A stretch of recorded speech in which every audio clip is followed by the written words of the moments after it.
എന്താണ് പ്രാർത്ഥനയെയും അപേക്ഷയെയും വേർതിരിക്കുന്ന ഘടകം എന്താ?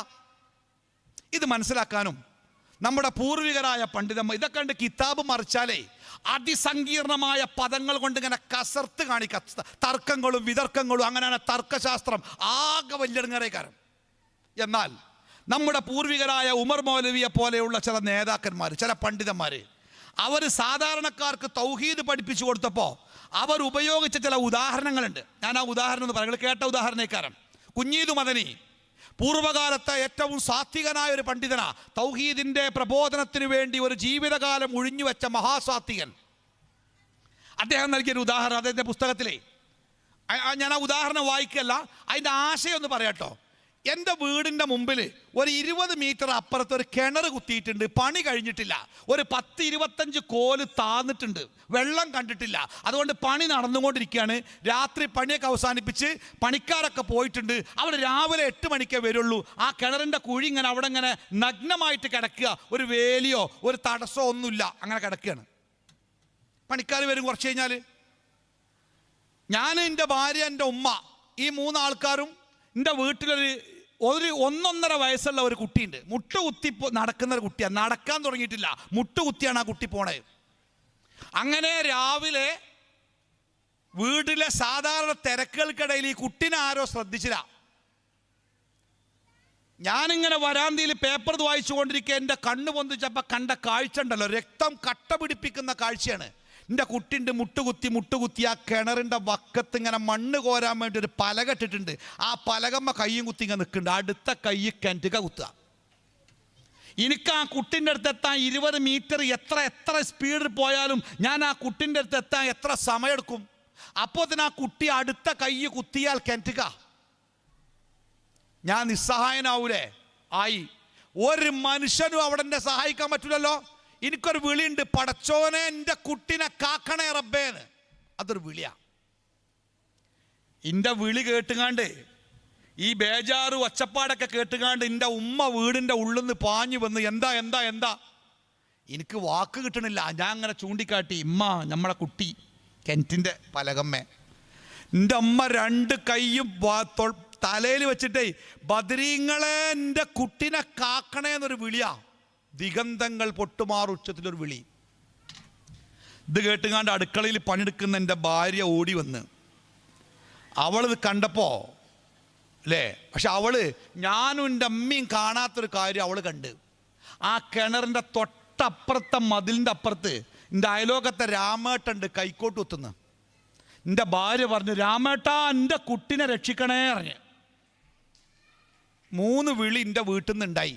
1 പടച്ചോനെ എൻ്റെ കുട്ടിനെ രക്ഷിക്കണേന്ന്, 2 ബദരീങ്ങളെ എൻ്റെ കുട്ടിനെ രക്ഷിക്കണേന്ന്, 3 രാമേട്ട എൻ്റെ കുട്ടിയെ രക്ഷിക്കണേന്ന്. ഈ 3 വിളിയും തമ്മിലുള്ള വ്യത്യാസം എന്താ നിങ്ങൾക്ക്? അതിൽ 2 വിളി പ്രാർത്ഥനയാണ്, 1 വിളി പ്രാർത്ഥനയല്ല. ഏതാ പ്രാർത്ഥന അല്ലാത്ത വിളി? 1-ാം ക്ലാസ്സിലെ കുട്ടിനോട് ചോദിച്ചാൽ ആ കുട്ടി പറയും, രാമേട്ടനെ വിളിച്ചത് പ്രാർത്ഥനയല്ല. എന്തുകൊണ്ടാണ് രാമേട്ടനെ വിളിച്ചത് പ്രാർത്ഥന അല്ലാതെയായത്? അതെ, രാമേട്ടൻ അവിടെ ഉണ്ട്, ഞാൻ വിളിച്ചു പറഞ്ഞാൽ രാമേട്ടൻ കേൾക്കാനുള്ള ദൂരത്താണ്, എൻ്റെ ശബ്ദം രാമേട്ടൻ കേൾക്കും, രാമേട്ടൻ മനസ്സിലാകും. രാമേട്ടൻ കൈക്കോട്ട് അവിടെ വെച്ചിട്ട് രാമേട്ടൻ വന്നിട്ട് ഈ കുട്ടീനെ കിണറ്റുമെന്ന് എടുത്ത് രക്ഷപ്പെടുത്തും. നേർക്ക് നേരെ ഞാൻ പറയുന്നു, രാമേട്ടൻ കേൾക്കുന്നു, വരുന്നു, കുട്ടിയെ രക്ഷപ്പെടുത്തും. ഒന്നിലും യാതൊരു അതിഭൗതികതയോ അഭൗതികതയോ ഒന്നുമില്ല, ഒക്കെ നേർക്ക് നേരെ പച്ചക്ക്.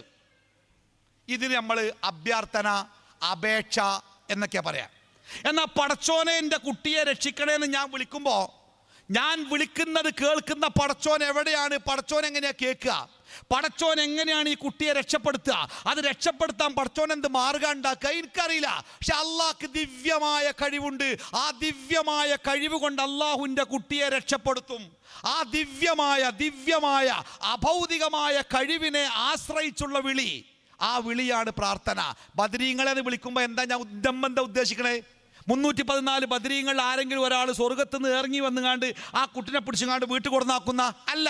ആ ബദരീങ്ങൾക്ക് ദിവ്യമായ അത്ഭുതകരമായ അഭൗതികമായ കഴിവുണ്ട്. ആ കഴിവ് കൊണ്ട് ബദരീങ്ങളിൻ്റെ കുട്ടിയെ രക്ഷപ്പെടുത്തും. വീട്ടിലെ ഒരു സ്വർണ്ണമാല തിരഞ്ഞിട്ട് കാണാനല്ല, തെരഞ്ഞ് എവിടെ തെരഞ്ഞ് പോലീസ് വന്നു ഒക്കെ അന്വേഷിച്ച് 5 പവൻ്റെ മാലയാണ് കിട്ടിയില്ല. അവസാനം വല്യമ്മ ഉള്ളാളത്തേക്ക് ഒരു നീർച്ച, എൻ്റെ കുട്ടിൻ്റെ മാല കിട്ടണേന്ന്. എന്തേപ്പ് ആ ഉള്ളാളത്ത് മക്ബറയിലുള്ള ആ ഷെയ്ഖ് വന്നുകൊണ്ട് തെരഞ്ഞെടുത്ത് കൊടുക്കുമല്ല. ആ ഷെയ്ഖിന് ദിവ്യമായ കഴിവുണ്ട്, അഭൗതികമായ കഴിവുണ്ട്, ആ വിശ്വാസം. ഒരൊറ്റ ഉദാഹരണം കൂടി പറഞ്ഞ് ഞാൻ അവസാനിപ്പിക്കട്ടെ. എൻ്റെ നാട്ടിലൊരു വൈദ്യരുണ്ട്, വൈദ്യരുടെ പേര് രാമേട്ടൻ. ഈ രാമേട്ടൻ എപ്പോഴും വായിൽ വരും. വൈദ്യരുടെ പേര് രാമേട്ടനാണ്. ഈ രാമേട്ടന് 2 ചികിത്സ ഉണ്ട്. ഒന്ന് തനി പക്ക ആയുർവേദ ചികിത്സ ഉണ്ട്, അരിഷ്ടം ടോണിക്കൊക്കെ. രണ്ടാമത്തത് ഒരു ലേശം മന്ത്രവാദ ചികിത്സയുണ്ട്.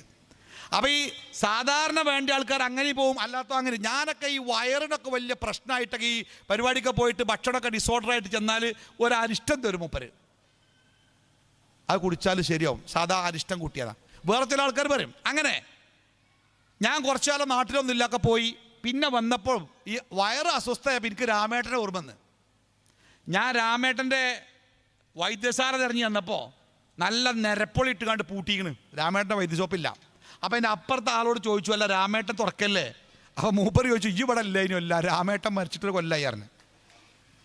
എന്നിട്ട് അയാൾ പറഞ്ഞേ, രാമേട്ടൻ മരിച്ചിക്കണമെങ്കിലും രാമേട്ടൻ്റെ വീട്ടിൽ ഇപ്പോഴും ചികിത്സ ഉണ്ട്, രാമേട്ടൻ്റെ ആത്മാവ് ചികിത്സിക്കുന്നുണ്ട്, അവിടെ പോയാൽ മതിയായിരുന്നു. രാമേട്ട വയറുവേദന ഉണ്ട് മാറ്റിത്തരണമെന്ന് രാമേട്ടൻ്റെ കടയിൽ രാമേട്ടൻ്റെ മുമ്പ് പോയി പറയണ പോലെ അല്ല രാമേട്ടൻ മരിച്ചിട്ട് രാമേട്ടൻ്റെ ഖബറിൻ്റെ അടുത്ത് പോയിട്ട് പറയല്. ഒന്നാമത്തേത് അപേക്ഷയാണ്, രണ്ടാമത്തേത് പ്രാർത്ഥനയാണ്. ഇപ്പം നിങ്ങൾക്ക് മനസ്സിലായിരിക്കും എന്താണ് പ്രാർത്ഥന. ഒരു ബസ് ഇങ്ങനെ ചുരത്തുമെന്ന് ബ്രേക്ക് പൊട്ടി വരിക, ബസ്സിൻ്റെ ഉള്ളിൽ നിന്ന് ഗുരുവായൂരപ്പ കാക്കണേ, പടച്ചോന കാക്കണേ, മുത്തുനബിയെ കാക്കണേ, ബദരീങ്ങളെ കാക്കണേ, കന്യാമറിയെ കാക്കണേ, കർത്താവെ കാക്കണേ, വേളാങ്കണ്ണി അങ്ങനെ വിളിക്കുന്നുണ്ട്. അപ്പണ്ട് ഒരാൾ ഈ PWക്കാരുണ്ട് റോഡിൻ്റെ സൈഡിൽ പണിയെടുക്കണ്. കുറച്ച് ആൾക്കാർ മനുഷ്യന്മാരെ കാക്കണേ, ഞങ്ങളെ ബസ്സിൻ്റെ ബ്രേക്ക് വയ്ക്കണേ. അത് പ്രാർത്ഥനയല്ല. എന്തേ? ഓല് വന്നുകാണ്ട് വല്ല കല്ലോ മുട്ടിയോ ഒക്കെ ബസ്സിൻ്റെ അടിയിൽ കിട്ടുകാണ്ട് ആ ബസ് നിർത്തിക്കോളെന്ന് വിചാരിച്ചാൽ വിളിച്ച് അത് അഭ്യർത്ഥനയാണ്. എന്നാൽ അഭൗതികമായ ശക്തിയെ ആശ്രയിച്ചുള്ള വിളിയുണ്ടല്ലോ, അത് പ്രാർത്ഥനയാണ്.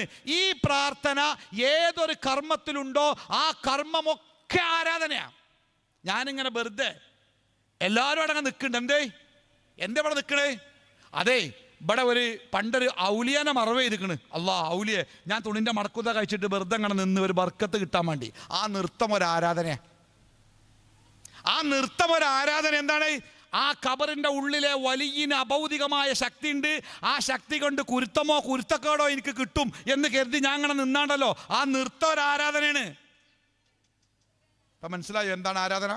ഈ ആരാധന അഭൗതികമായ രക്ഷയോ ശിക്ഷയോ ആഗ്രഹിച്ചുകൊണ്ടുള്ള ഏതൊരു കാര്യവും അള്ളാഹുവിന് മാത്രമേ ചെയ്യാവൂ.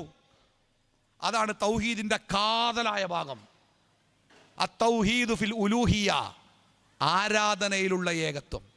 മൂന്നാമത്തെ